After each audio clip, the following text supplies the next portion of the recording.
Perfeito, gente. Vamos voltar a falar um pouquinho mais de eleições, porque a pesquisa da Atlas, do Estadão, divulgada hoje, mostra que Flávio Bolsonaro volta a superar Lula no levantamento só com eleitores do estado de São Paulo. A gente vai mostrar para vocês como é que ficaram esses dados. E olha só, a pesquisa estimulada, Flávio Bolsonaro do PL ficou com 38%, Lula do PT 37%, praticamente aqui um empate técnico num primeiro turno. Renan Santos do Missão 7%, Romeu Zema 5%, Ronaldo Caiado, anunciado no começo da semana como pré-candidato do PSD, 5%, nenhum, branco ou nulo, apenas 1%. E a gente tem também uma pesquisa em relação ao segundo turno do enfrentamento entre Lula e Flávio Bolsonaro. E aqui, gente, o presidente Lula acaba perdendo com 44% contra 39% de Flávio Bolsonaro. E aqui também um dado interessante, o Lula acaba perdendo o segundo turno em todos os cenários contra todos os seus adversários que são mais ligados à direita. Aqui Romeu Zema, o ex-presidente Jair Bolsonaro, que está inelegível, e o Ronaldo Caiado do PSD, mas querendo ou não, que tem esse viés, esse lado um pouco mais da direita do que mais de centro. Então, é importante deixar claro que essa pesquisa foi feita apenas com eleitores aqui do estado de São Paulo. 50% dos eleitores foram entrevistados na capital e também na região metropolitana e outros 50% em diversas cidades do interior paulista.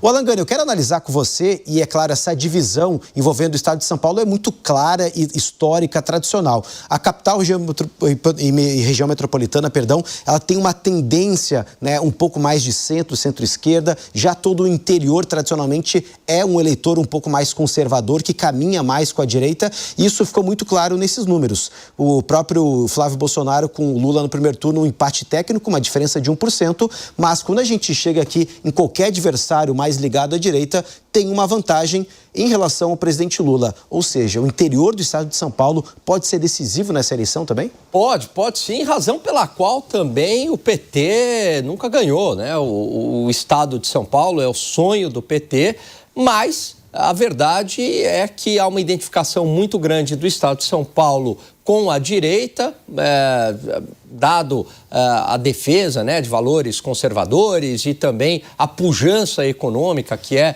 o estado de São Paulo, né, defendendo aí capitalismo, livre mercado, aqui pegou para valer isso.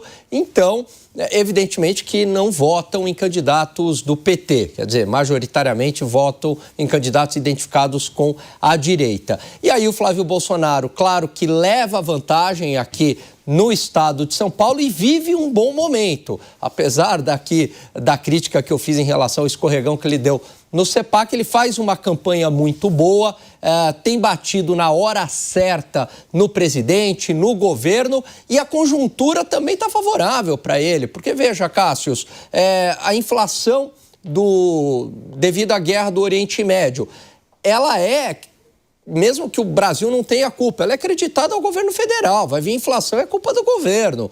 Os escândalos de corrupção, tanto do Master quanto do INSS, como estouraram agora, também justo ou injustamente, vão para a conta do governo.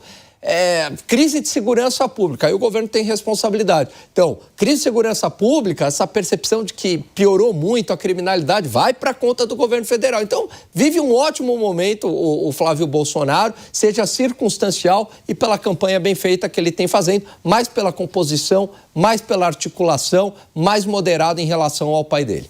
Ô Zé Maria Trindade, você acredita que esses números apresentados pela pesquisa da Atlas e Estadão mostra, ou revela até mesmo aquela preocupação que o presidente Lula, que o governo federal tinha de montar um palanque forte, com um nome que pudesse, de certa forma, aí trazer, né, uma ameaça ao governo do Tarcísio de Freitas? Porque se a gente traz para essa realidade o próprio interior do estado, todos os candidatos que marcavam ali 4%, 5%, 6%, acabou ganhando no segundo turno. O presidente Lula tem com essa pesquisa um norte da onde ele deve atuar e de que forma ele deve trazer pelo menos aí os seus desafios para conseguir retirar um pouco desse eleitor e ter mais força no interior paulista? E é o maior colégio eleitoral do país. Isso é muito claro, né? Já está justificado e exatamente por isso que a estratégia do presidente Lula é tentar tirar essa diferença no norte e nordeste, mais nordeste, né? Um pouco de sudeste e nordeste. Essa é a estratégia. Se conseguir isso, tudo bem. Mas é meio complicado. Então vai perder e a tentativa é de perder de pouco. Isso é muito claro. Por isso que eu desconfio e desconfio muito como essa verdade que aparece aí nesse quadro, né, não se reflete na escolha ao Senado. Quer dizer, não pode o Estado de São Paulo ter se transformado em centro-esquerda de uma hora para outra.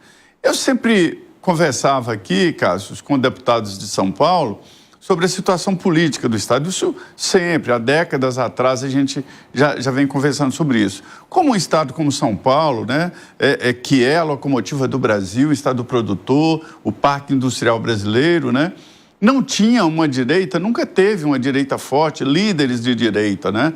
Eu via por aqui o PFL, o DEM, os partidos, né, de direita da época, e aí eu me perguntava, mas por que o DEM não é forte em São Paulo? Por que o PSDB domina, na época, domina São Paulo?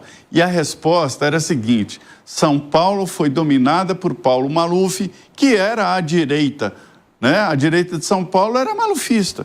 Então ficou meio esquisito, quer dizer, aquilo não era exatamente a direita, não era o Mercado Livre, não era exatamente o discurso de direita, mas a figura do Maluf. E ali, para substituir essa direita, veio o PSDB, que todo mundo entendeu como direita. Mas esta é uma característica do Estado de São Paulo. E agora isso aí fica muito claro, sempre foi assim. Só que era meio mascarado ali no PSDB, essa direita contra o PT. Mas, por outro lado, demonstra uma força do PT, sim. Veja bem que em qualquer cenário o presidente Lula está forte, né? Só diminui um pouco ali para o Ronaldo Caiado, mas que também é uma coisa incompreensível, que ele é forte na direita também. Mas, de qualquer maneira, esse é o quadro político de São Paulo, eu não tenho dúvida disso. Piperno, você acredita que a atuação de Fernando Haddad, de um vice que seja mais de centro, até mesmo ligado ao agro, também nas figuras de Simone Tebet e Geraldo Alckmin, isso pode diminuir a resistência do eleitor do interior paulista? Essas pesquisas divulgadas nessa semana, né, feitas no estado de São Paulo, elas são surpreendentemente boas para o PT. Esse levantamento em que dá o Flávio Bolsonaro 5 pontos à frente do presidente Lula no segundo turno, significa que, se a eleição fosse agora e esse resultado fosse reproduzido, o presidente Lula teria em relação a Flávio uma desvantagem menor do que ele teve em relação ao presidente Bolsonaro em 2022. Esse cálculo já foi feito. Veja, esse resultado aí de 49, 44, isso não são os votos válidos, são os votos totais. Então, nos votos totais em 2022, deu 47 e pouquinho desculpa, 49 e pouquinho a 42. Foram 7 e pouco de diferença. Agora a diferença é menor. Então, na verdade, não é um resultado ruim, é um resultado esperado. Quer dizer, sabe-se que o presidente Lula vai perder em São Paulo.